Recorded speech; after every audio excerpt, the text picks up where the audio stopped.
Head of South Carolina's Juvenile Justice Department says the state's main juvenile detention center is overcrowded and unsafe. The concerns have prompted DJJ Director Hendrick to ask state lawmakers for nearly $30 million to build a new facility. State House reporter Mary Green has details. In other states, the detention facilities where juveniles are housed before their trials are typically under counties' operations.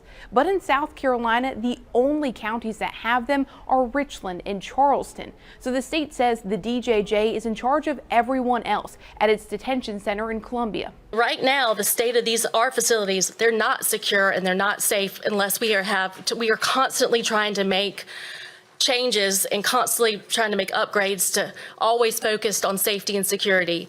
They were designed for a different population and a different time. DJJ Executive Director Hendrick says the current juvenile detention center was built in 2001 and designed to hold 72 children and teens. But they've been way over capacity, averaging 126 kids and teens in the detention center last November. It's hard to portray a picture of how really crowded it is until you're there.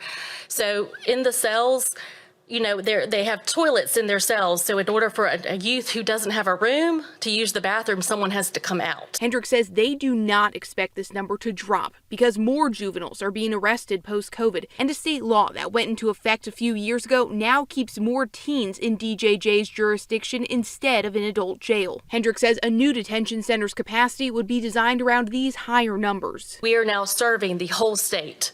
And so we really think that it's necessary to have a new building. Just in the last several months, violent incidents, including a riot in October, have sent DJJ staff and juveniles to the hospital. Will the new building cut down on the riots? The new jail? Everything we're doing is designed to cut down on the riots. Really, it comes down to staffing, and it's really hard to recruit and retain staff when your facilities are terrible. DJJ is asking for another $41 million to repair and refurbish facilities other than the detention center. Hendrick says some of them were built in the 1950s and have had extensive use but minimal upkeep since then. Reporting from the State House, I'm Mary Green.